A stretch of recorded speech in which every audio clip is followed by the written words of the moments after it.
은 예수님이 마가의 다락방에서 최후의 만찬을 하시면서 여러 가지 말씀을 하시던 중에 마지막 말씀입니다.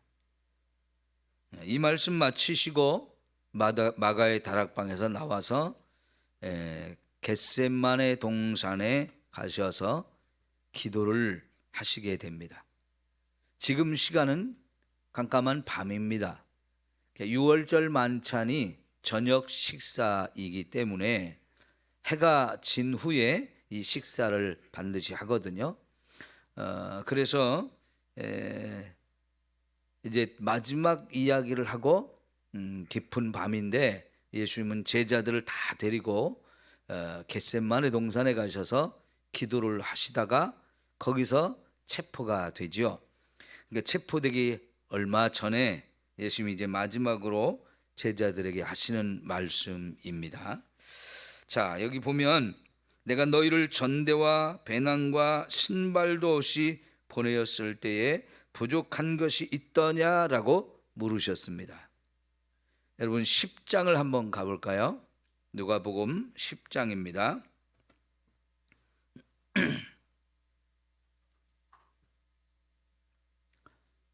4절 말씀을 보겠습니다. 3절 4절 볼게요. 갈지어다 내가 너희를 보냄이 어린 양을 이리 가운데로 보냄과 같도다. 전대나 배낭이나 신발을 가지지 말며 길에서 아무에게도 문안하지 말며. 이것은 예수님의 제자들을 70명을 선발해서 둘씩 짝을 지어 보내면서 하신 말씀입니다. 그 전에 예수님은 12명을 또 둘씩 짝을 지어서 전도를 내보냈던 적이 있어요. 10장에서 우리가 보는 이 말씀은 두 번째 예수님의 제자들을 전도 여행을 보낼 때 어떤 각오와 어떤 마음을 가지고 갈 것인지 말씀하시는 중에 내가 너희를 보내는 것이 이리 가운데 양을 보내는 것과 같다라는 말씀을 하셨어요. 사실은 이리 가운데 양을 보낸다는 건 말이 안 되는 거잖아요. 그거는 목자 가운데서 사꾼 목자들이 하는 거거든요. 이리가 양을 잡아먹으러 왔을 때에 목자가 나서서 그 이리와 싸워서 물리쳐가지고 양을 지켜야 되는데 그 이리가 무서워서 자기가 죽을까봐, 목자가 자기가 죽을까봐 이리가 원하는 양을 주고 그리고는 자기만 살아나오는 이런 상황이 되어지는 거거든요.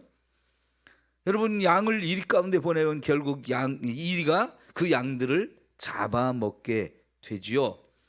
근데 예수님이 자기 제자들을 보내는데 이리들이 우글우글한 곳에 양을 보내는 것과 같다라고 말씀을 하시니까 어떻게 보면 이게 너무너무 무책임한 것 같지 않습니까? 그런데 예수님이 그들을 지켜주시겠다는 겁니다. 어떤 상황이 와도 너희들 잘 지켜줄 때니까 너희들이 전도하러 가는데 그 전도가 쉽지 않다는 얘기죠. 전도를 하면 막 이리처럼 달려들어서 너희를 힘들게 하는 일이 있을 거라는 겁니다. 그러나 그런 상황이 와도 조금도 두려워하지 말고 가라는 겁니다. 왜냐하면 예수님이 그들과 함께 할 것이기 때문에 그들을 지켜주고 보호해 주시겠다는 확실한 약속을 하는 거예요. 그러면서 하신 말씀이 너희가 전대나 배낭이나 신발을 갖고 가지 말라 그랬어요.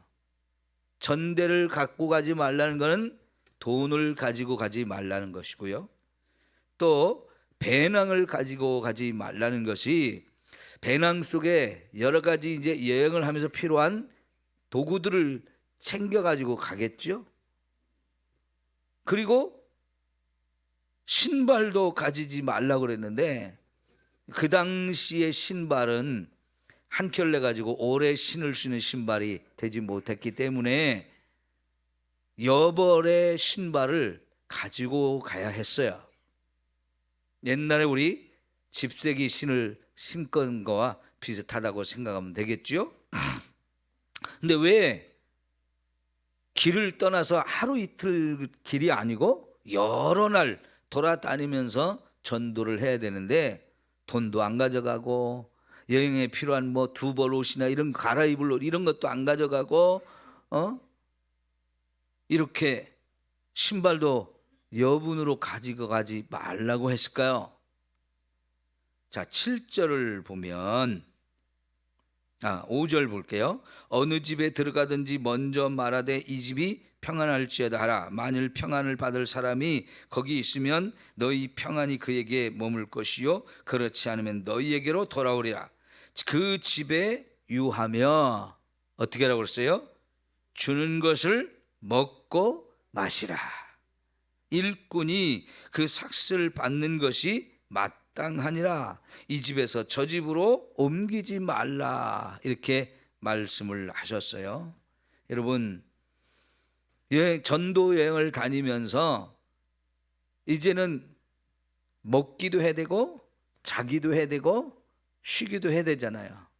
그래서 전도를 하러 다니다가 이제 이들이 집집을 돌아다니고 결의에도 다니고 뭐 여기 어디든지 가야 되지요. 그런데 하나님께서는 이들을 영접해서 먹여주고 재워주고 쉴 수 있는 공간을 대접해 줄 수 있는 이런 사람들을 다 준비해 주겠다는 뜻입니다. 여러분, 제가 처음 군대에 가가지고 11월 달에 방위병으로 끌려가서요. 한 달간 훈련을 받고 그 다음에 자대를 배치받아서 얼마 안 됐는데 갑자기 동계훈련이 시작됐어요. 군인들은 아무리 추운 겨울이라도 오히려 추운 겨울 때 혹한기 훈련이라고 해가지고요.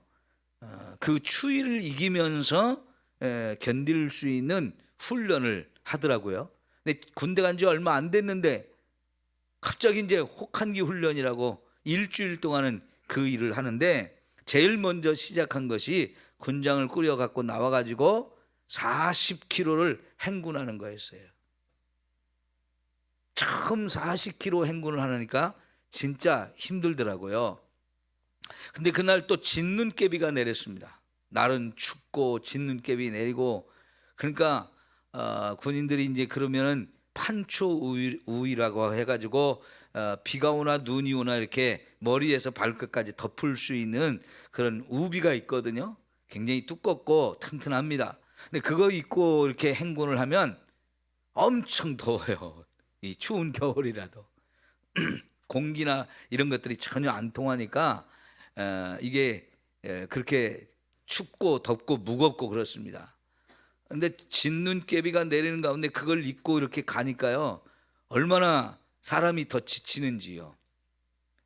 그런데 점심때가 지났는데도 점심을 안 줘요. 왜냐하면 부대에서 점심을 해가지고 차로 싣고 와가지고 그걸 밥을 이제 그냥 행군하던 중에 먹어야 되는데요.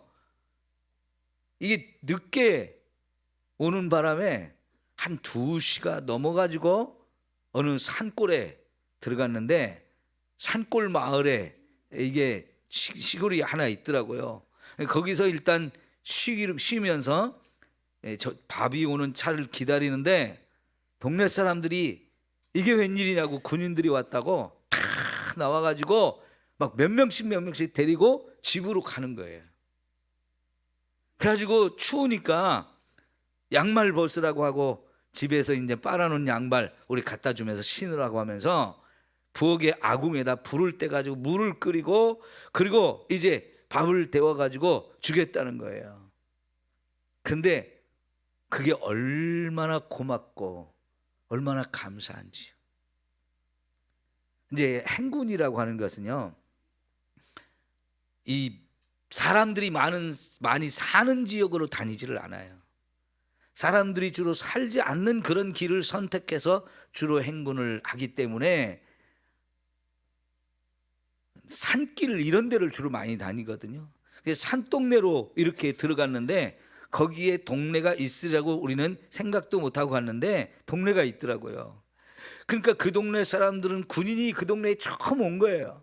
그것도 막 행군을 하면서 이렇게 오는 군인들이 처음 왔는데 진눈깨비 막 맞고 이렇게 온 걸 보니까 얼마나 다들 안쓰러워요. 그러니까 막 그냥 온 동네 사람들이 나와가지고 다 집집으로 막 병사들을 데리고 가가지고 그렇게 양말도 갈아 신기죠. 밥도 막 이렇게 데펴가지고 김치 꺼내갖고 해주는데 여러분 그때 먹는 그 김치는 정말 세상에서 제일 맛있는 김치예요. 근데 너무너무 고맙고 감사했죠.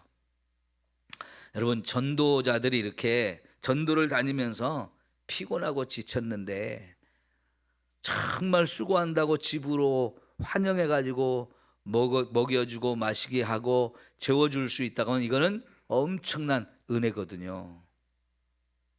그런데 예수님은 전도자들이 아무것도 가지고 가지 않고 빈손으로 가도 그렇게 다 대접해 줄 사람을 마련해 가지고 대접해 주겠다는 거예요.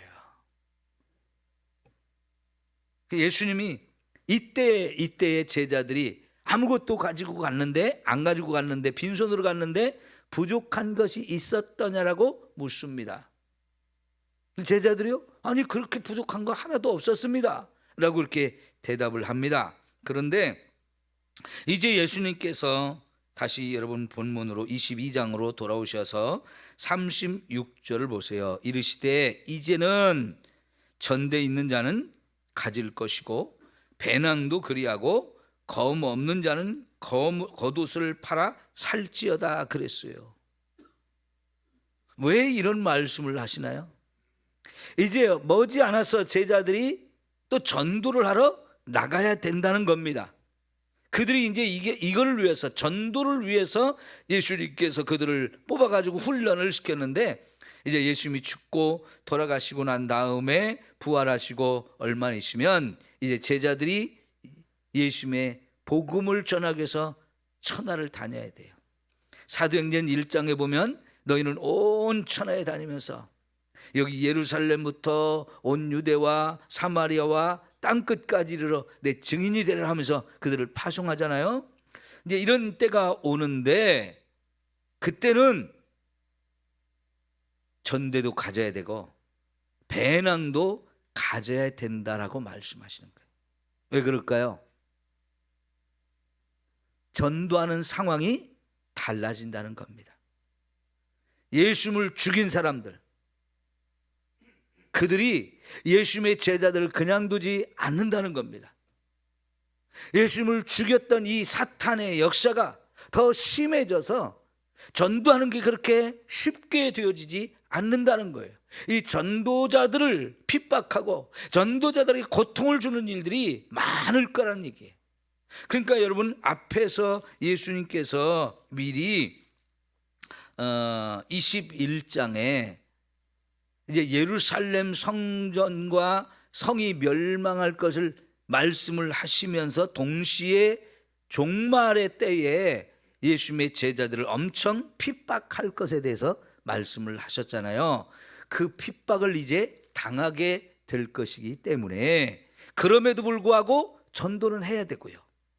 그러니까 전과 같이 전도하러 가면 아무것도 안 가져가는데 필요한 걸 다 이렇게 제공해 주는 그런 사람들이 있었지만 이제는 그런 일이 쉽지 않을 거라는 거예요. 그래서 전도자가 전대도 가져가야 되고 배낭도 가져가야 되고 그 다음에 검이 없는 사람은 겉옷을 팔아서라도 검을 가져야 된다라고 말씀을 하셔요.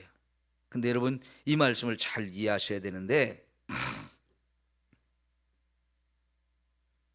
우리가 10장에 아까 본 말씀은 많은 사람들이 아는데 이 말씀은 너무 무시하고 다들 생각을 안 해요. 전도자가 빈손으로 가라고 그랬는데 왜 지금은 선교사들이 많은 걸 가지고 갑니까? 이렇게 하는 사람들이 있는데 여러분 10장의 말씀만 생각하면 안 되는 거예요. 전도 현장이 엄청나게 바뀌어지고 사람들이 이 복음을 받아들이는 것이 이제 강팍해지는 거죠. 그래서 결국은 전도자들이 자기의 전도 현장에 필요한 것을 가지고 가지 않으면 안 되는 거예요. 물론요, 요즘도 10장에 있는 말씀 그대로 하려고 하시는 분들도 있어요. 그래서 전에 보니까요, 베트남의 남부 쪽에 가서 사역을 하시던 어떤 선교사님은 지금도 옷을 2벌을 가지고 가지 않고 그냥 1벌 입은 채로 그것만 갖고 간대요. 그러면 베트남 같이 더운 나라 땀을 많이 흘릴 수밖에 없잖아요. 저녁에 호텔방에 가면 옷을 싹 벗어서 싹 빨아가지고 방 여기저기다 널어가지고 말려야 된대요. 그래야 다음날 그거 입고 가야 되는 거예요. 근데 지금도 그렇게 하신대요. 그런데 여러분, 그분이 아무리 그런 말을 해도 돈은 갖고 다니잖아요. 2벌 옷은 안 갖고 갔는데 돈은 갖고 갔다고요. 왜요? 그거 아무도 알지 못하는 나라, 예수 믿는 사람이 없는 나라, 거기 가서 복음을 전하는데 돈을 안 갖고 가서 그게 사라지는 게 아니니까요. 결국은 그분도 수많은 사람들의 후원을 받아서 그 사역을 할 수밖에 없는 거예요. 지금 예수님이 여기에서 말씀하시는 것처럼 전대도 가져가고 배낭도 가져가야 되는 거지요. 그렇게 전도 상황과 환경이 변한다는 얘기입니다. 그리고 나서 검을 가지라 그랬는데, 여러분 겉옷이라고 하는 것은 여러분들이 그 성화 같은 걸 보게 되면 예수님이나 제자들이 이게 보통 입는 옷 위에 또 이렇게 걸쳐 입는 그런 것들이 있죠. 이게 겉옷인데요. 이것은 그렇게 걸쳐 가지고 다니다가 밤이 되면 그걸로 이불 삼아 덮어야 되는 그런 용도거든요. 저녁이 되면 밤이 되면 이게 날씨가 좀 쌀쌀해지기 시작해요. 낮에는 해가 뜨면 굉장히 더운 날인데 보통 거기가 사막들이 많이 있고 주변에 사막이 많이 있다 보니까 사막 기후가 비슷한 경우가 많아서 저녁이 되면 쌀쌀해. 그래서 그 겉옷으로 있던 그것을 덮어서 이불처럼 사용해야 되는데 그걸 팔아서라도 검을 준비하라 그랬어요. 그럼 여러분, 전도자들이 칼을 갖고 다녀야 된다는 얘기인데 사실은 이게 진짜 칼을 가지고 다니라는 얘기가 아니고 이건 상징적인 표현이, 비유적으로 표현한 거예요. 왜냐하면 여러분, 이제 39절 이하에 겟셋마네 동산에 가서 기도를 하고 다 마치고 난 다음에 거기에 누가 찾아왔어요?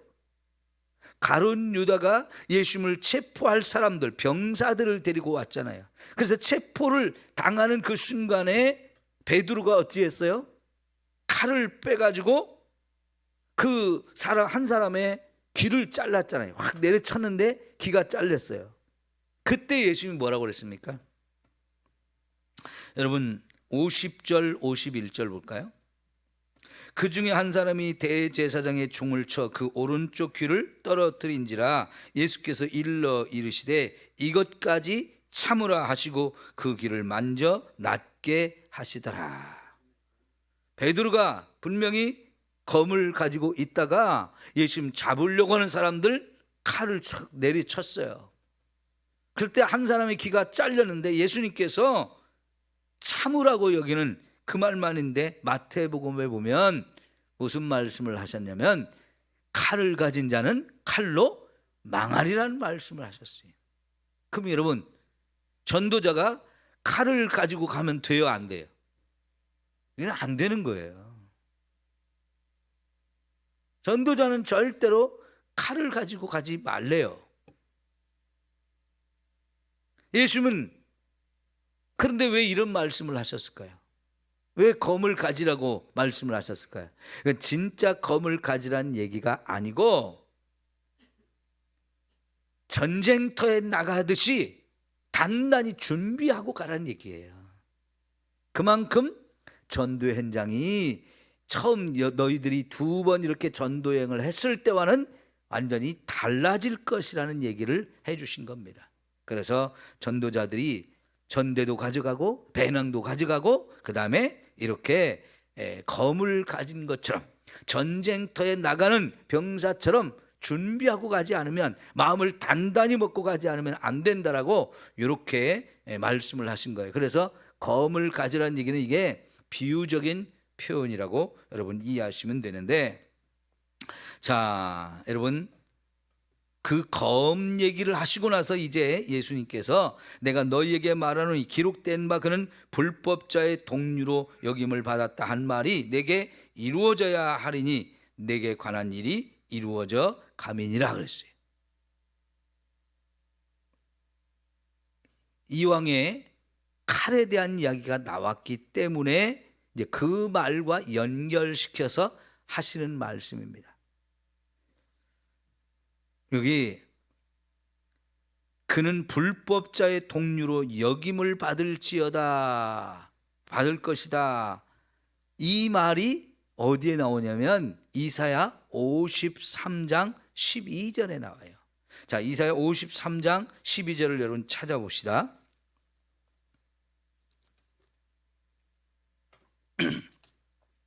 이사야 53장 12절.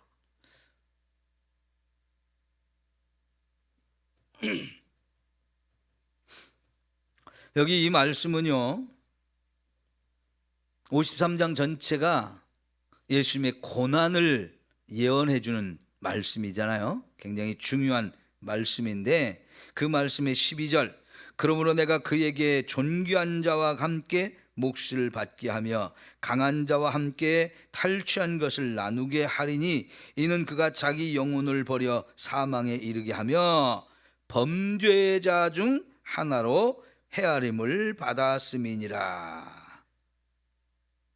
그러나 그가 많은 사람의 죄를 담당하며 범죄자를 위하여 기도하였느니라. 여러분, 여기 처음에 존귀한 자와 함께 몫을 받게 한다 그랬어요. 이 존귀한 자와 몫을 같이 한다는 것은 뭐냐면, 이제 예수님이 장례를 치를 때 어떻게 했어요? 아리마대 요셉, 니고데모, 이 사람들은 부자였거든요. 그래서 아리마대 요셉이 자기가 죽으면 들어가려고 준비한 새 무덤이 있었는데 거기다가 예수님을 매장하잖아요. 그리고 니고데모도 향료를 가지고 와서, 여러 가지 향품을 가지고 와서 예수님의 시신에 발라드리는 이런 일을 했는데 이게 부자들만 할 수 있는 일이었어요. 근데 예수님이 부자 대접을 그때 처음으로 받아본 거죠. 그래서 존귀한 자가 된다 하는 것이고, 강한 자와 함께 탈취한 것을 나누게 하리니 그랬는데, 이거는 강도질을 해서 남의 것을 빼앗는다는 얘기가 아니에요. 예수님께서 수많은 영혼을 얻게 될 것을, 영혼을 구원할 것을 말하는 거예요. 예수님은 강한 자가 되신다는 거예요. 사실은 죽으실 때는 너무 힘없는 자로 그냥 잡혀가고 끌려가고 때리면 맞고 못 박혀 죽임을 당하는 너무나 무기력한 그런 모습이었는데, 사실은 그분이 세상에서 가장 강한 분이죠. 그래서 요한계시록에 보면 나중에 백마 타고 오실 때 철장을 가지고 와서 만국을 쳐서 깨트린다는 말씀이 있잖아요. 결국은요, 예수님이 수많은 영혼을 구원하게 되어줄 것을 이렇게 표현한 거고요. 범죄자 중 하나로 헤아림을 받는다 그랬는데 예수님의 죽음이 십자가에서 죽는 거잖아요. 근데 그 십자가에 죽는 일은요, 그냥 범죄자가 아니고 아주 최고의 범죄자들에게만 이런 벌을 내리는데, 예수님이 죄 없는 분으로서 이렇게 가장 중요한 범죄자로 취급을 받은 거예요. 그리고 그것이 얼마나 큰 죄인지를 더 확실하게 드러내기 위해서 오른쪽과 왼쪽에 강도들을 두 사람을 함께 십자가에 못 박았으니까 누가 봐도 그 가운데 있는 예수는 죄인 중에 죄인인 거지. 그런 취급을 받았다는 거예요. 근데 왜 예수님이 이런 크나큰 죄인 취급을 받으셨나요? 저와 여러분의 모두의 죄를 그분이 다 짊어지고 가서 우리의 죄 때문에 그분이 죄인이 되어서 대신 이렇게 죄값을 치르다 보니까 모든 사람의 죄를 짊어지니까 가장 큰 죄인이 된 거지요. 그래서 여기 53장 12절 마지막에 그러나 그가 많은 사람의 죄를 담당하며 범죄자를 위하여 기도하였느니라. 그러니까 예수님이 진짜 이렇게 중범죄를 지어서 중범죄자가 된 게 아니고요, 우리의 죄를 짊어졌기 때문에 그래서 그분이 이런 중범죄자 취급을 받을 수밖에 없었던 것이고, 그 죄에 대한 죄값, 이 죄값을 치르기 위해서 그렇게 가장 무섭고 끔찍한 고통스러운 십자가의 죽음을 당하신 거지요. 지금 그 부분을 여기서 말씀을 하셔요. 여러분, 이제 예수님이 불법을 행한 자로 그런 동료, 그런 사람들과 같이 취급을 받게 된다는 것을 이렇게 표현했어요. 근데 이런 말씀 제자들 아직 하나도 이해하지 못하는 거지. 그러나 이제 지금은 이해를 못해도 이제 예수님이 십자가에 죽고 다시 부활하시고 나면 그때서는 이제 성령께서 오셔서 다 깨닫게 하시는 거예요. 그러면 이제 예수님이 왜 그렇게 죽음을 당하셨는지, 그게 우리를 구원하기 위해 쓴 것이었다는 걸 깨닫게 되면 그때서야 어마어마한 주님의 사랑을 우리가 이제 깨닫게 되는 거지요. 그래서 이런 모든 말씀, 예수님이 당해야 되는 이런 모든 말씀이 다 이루어지게 하려고 예수님은 그런 길을 가신 거죠. 결국은 예수님이 해야 될 일들, 예언되었던 그대로 다 예수님이 성취하시며 죽음을 당하시는 거지요. 그렇게 저와 여러분을 구원을 하시는 겁니다. 이게 이제 마가의 다락방에서 마지막으로 제자들에게 해주신 말씀인데, 38절에 그들이 여짜오되 주여 보소서 여기 검 둘이 있나이다 대답하시되 족하다 그러는데, 제자들은요, 예수님이 검을 사라고 그랬다고, 여기 우리 보니까요 검이 두 자루나 있어요. 이 전혀 예수님의 말씀을 이해하지 못한 그런 증거예요. 예수님께서 됐다 하는 게, 족하다 그랬는데 우리 식으로 하면 됐다 하는 거예요. 충청도 표현이거든요. 뭐라고 말하면 됐어 그렇게 표현하거든요. 여러분, 예수님의 말씀을 전혀 아직도 이해하지 못하는 제자들, 그러니까 자꾸 뭐 누가 크냐 그런 소리나 했었고요, 자리 다툼을 하고 그러는 거죠. 예수님 얼마나 답답했을까요? 여전히 저와 여러분도 말씀을 깨닫지 못해서 예수님 모실 때는 답답한 게 참 많으셔요. 여러분, 이제는 성령 시대이고요, 성령님께서 계속해서 저와 여러분의 도움자가 되셔서 말씀을 자꾸 깨닫게 하시는 은혜를 주시거든요. 여러분, 성령의 은혜를 구하면서 말씀을 읽고 듣고 해서 정말 말씀을 많이 깨닫고 이 말씀의 은혜를 힘입어서 우리가 신앙생활을 할 수 있기를 축원합니다. 기도합니다.